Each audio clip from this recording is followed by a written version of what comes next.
Hello, this is Ken Ferrie with this week's Boots in the Field report. A little cool down this week with the frost on the 10th. Our average frost date here at Hayworth is the 11th, so we can say the weekly frost was right on schedule. I hope this helps us with the tough cutting beans, get them go through those combines easier. The crew's been knocking away at plots, mostly bean plots this week. Looking at a pass-by-pass quick reference of these plots, they will get broken down by zone as we analyze them after the harvest is done. But what are we seeing more in a pass-by-pass situation?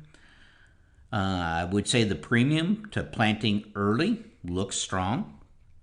Looking at our plots where we planted blocks in these plots that week of April 12th, April 14th, then we came back in the same plots and we planted the same bean at the same population May 15th, May 17th in that time frame.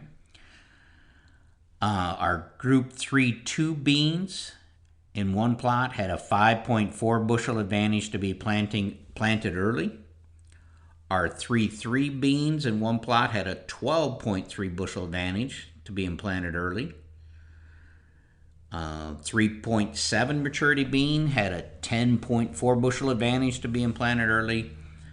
The 4.6 beans only had a 3 bushel advantage to being planted early.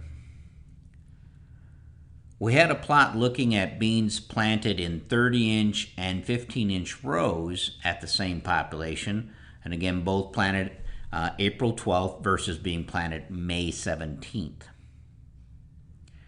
In the April planting, a 3.2 maturity bean had a 4.4 bushel advantage to 15-inch rows. The 3.7 bean only had a 1 bushel advantage to 15-inch rows.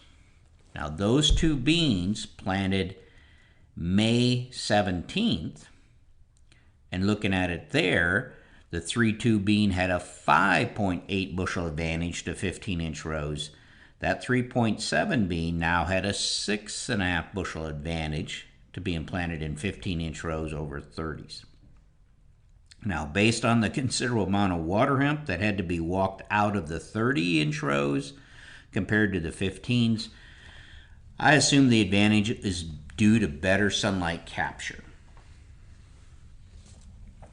Last week's podcast, I mentioned some guys were thinking the full width tillage beans were out yielding their strip till and their no-till beans based on field averages. We harvested one of our tillage plots, had a 3-3 bean in it, and again we planted in April and we planted it in May. The April planted beans were 12.3 bushel better than the May planted beans, so strong premium there. In the April planted strip till and full width tillage were equal, and the no-till was 1.5 bushels less. Now, the ROI in that plot is still going to favor the no-till. In the May planted plot, strip till and full width tillage were about a wash, but the no-till beans were 7 bushel less. So again, the strip till and the full width tillage were about a wash, actually a slight advantage to strip till, but the no-till was 7 bushel less. My guess is we changed the growth pattern enough to miss out on a timely rain. Now we also added cereal rye cover crops to this plot in some blocks in the no-till and the strip till. Now in the April planted strip till beans with cover actually yielded 4.8 bushel less than strip till without cover.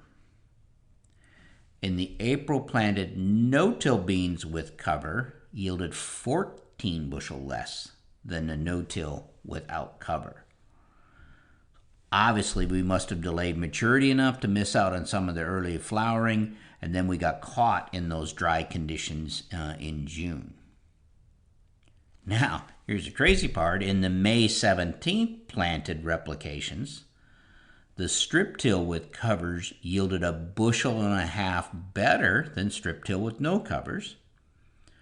And the no-till with covers yielded 3 bushel better than the no-till without covers. My guess is in these beans, the later planted beans, the covers delayed maturity to a point where beans could respond to later rains during grain fill. As plots come in from different areas, I can see already that the research team is going to have to analyze a lot more than yield data to understand the results. We'll have to look at planting dates, varieties, maturity, row spacing, and rainfall and timing at the field level to understand some of these findings. As you watch your own harvest results come in, keep in mind the crazy year we had and the scattered rain events. Then add in differences like tillage and covers and row spacing and population and planting dates. Don't be quick to make next year's decisions off of this year's crop. But this is a great year to learn your system and your field's strengths and weaknesses. As we say, take advantage of your strengths and find a way to farm around the weaknesses. Some may say there's so much noise in the data coming in that it's not worth much. I disagree. I think what we're going to learn this year will be a great asset to have in our toolbox. We're going to have to do the work plot by plot to dig the nuggets of information out of them. I can see the discussions this winter in our yield map meetings taking a little longer as we work through this, so please keep collecting good maps and back that up with scale weights when you can, scouting reports, combine observations, pictures out there in the field. This will all help when we put this together. Keep calling in your fields that are up for fall testing as they get harvested to your retailer or to your office or to our office. This makes our crews more efficient and we can turn your samples around quicker. We have a lot of plots yet to harvest, so plot partners, give us as much lead on plot harvest as you can.